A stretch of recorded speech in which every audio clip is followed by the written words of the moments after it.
Hi, I'm Brian Horak. I'm a professional developer with 35 years of experience in systems development. This is my pet project. It's an AI IoT puppy training application, which I'm going to be demoing.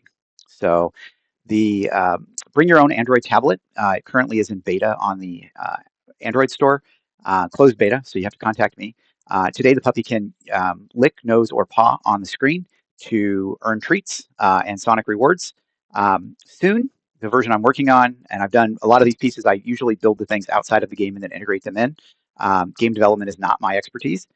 So the voice and item enrollment using a microphone, camera, so you can enroll yourself. You are mommy, you are daddy. It's your voice saying the commands and things like that to build that vocabulary and memory. It's not mine. Posture kinematics, understanding, is the dog sitting? Is the dog standing? Is the dog even facing the screen using the camera on the tablet? And then skills. So the idea is to expand the vocabulary and also useful skills that, for whatever reason, snakebite training is not taught here in California. I'm sorry, it is taught in California. It's not taught here in Australia. And so teaching the dog things like snakes will hurt you, and stay away from areas that might have snakes. These are all things that we can reinforce with the game. So this is an example of Oreo playing one of the games. And as I said, it's a freemium game, so you can download it when it's released on the Google Play Store, or contact me for the beta. So this is the prototype version of the RD1 treat dispenser.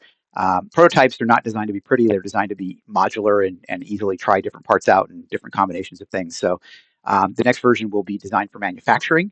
It'll look a little bit less like a penis. Basically, the idea is treats go in here, treats come out there. There's a little screw in a motor that receives a signal from the game to dispense. It also plays some sound, and yeah, we'll keep going with that. The positive reinforcement is critical, but snacks are only part of the reward. We don't want to make a fat little puppy playing video games all day. So the idea is the squeaks and fail sounds as well, starting to, and you choose some of those, but some of those you just want to choose the one that your dog is going to interact with the most. So the game will find those. Positive feedback is not always a snack. As a matter of fact, for my dog, for Oreo, I can tell you the noises are so much more important to her than the actual food is. She'll ignore the food. The food will just be spitting out as she's, winning, and she doesn't care. She just wants to keep playing. So they engage the prey drive in most dogs. All dogs, even Frenchies, have a prey drive, believe it or not. And if there is a sound that your dog particularly cannot ignore, I want to find that sound. That's the goal of the game right now, is to just have everything. So the idea is to establish a feedback loop, dopamine for stopping the squeak, and then they play the success messages and positive reinforcement and all of that. So it's a pretty cool, interesting thing. But then along the way, I run across this. So this is not my dog sitting. The first frame is Oreo, but then it's a generative video using the prompt "sit good dog." But the idea is that owners can take pictures of their different, situations around their house. This is literally what our hallway looks like. Oreo sees herself sitting. Oreo sees herself rolling over. I've done several of these tests where she is able to learn the command at a fraction of the time, because normally when you're training a dog, you have to try to get the dog to do the command and then positively reinforce it very, very quickly. You have to stand there waiting and be patiently trying to get them to do it. Or if you already have another dog that knows how to do it, you have that dog do the command, you have that dog get the treat, your dog goes, okay, if I do that thing, I get it. But the idea here is the dog sees itself in the tablet doing the thing, and then the digital twin doing the behavior, getting the treat. Happy sound plays, and the dog goes, oh, maybe if I do that, I'll get the happy sound and the treat, and I'll know exactly what the owner wants. And so this has helped the communication with my dog so much, because she knows that I'm instructing her to do. It's not some arbitrary action. This is how we train now. And we'll get to that. I showed it to my mate, who's a dog trainer, who taught me how to do dog training in the U.S., and he just said this is the most significant thing to happen to training animals since we domesticated them. And I thought that was a pretty cool comment. So today, catch all the bunnies. No authentication, no real UX. It's all just very much built around a developer's hobbled together version. I'm trying to go back right now and build a more elaborate version that's designed for consumers and the different scenarios that dogs, different people are going to want. Not everybody wants to train a hunting dog. Not everybody wants to train an attack dog. Not everybody wants to train a muster dog, etc. So what kinds of skills might be incorporated, and how is all that going to fit together? So the tech preview here, as I said, I do have this working. So that's basically, is the back paw close to the front paw? Is the dog sitting? This is what the approximation of the posture is going to look like. You can see I'm able to do landmark detection in real time using a YOLO algorithm there. And so that means that when I'm watching the dog, I can see how close the dog is doing the skill that I want. This is Ben, who's an advisor to this project, and he'll be using it when we do release it to the US. But the idea is to launch it here in Australia first. Get to that in a second. But he does a lot of training for, like I said, FBI, Department of Justice, DEA, working dogs. And then he's also a well-regarded US dog trainer. And so this is adapting his style. I need to give him credit for it. He's an animal behaviorist, and it's anyway. So the audience is really every dog owner, every dog trainer, any organization that caters to rehabilitating or training service and working dogs. And anybody get started, it's going to be a free download.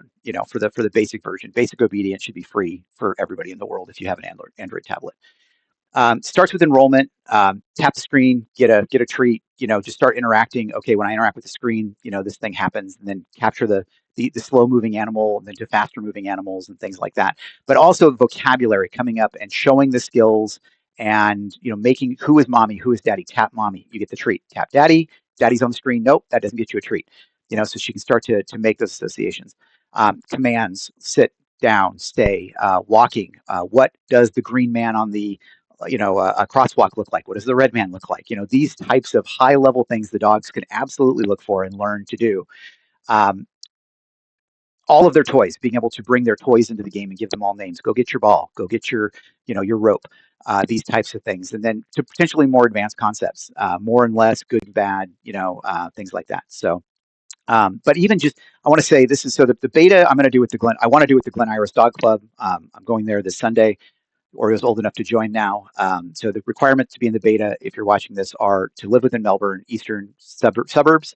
You have to be a member of the Glen Iris Dog Club. Go there on Sundays occasionally. You'll be able to connect there.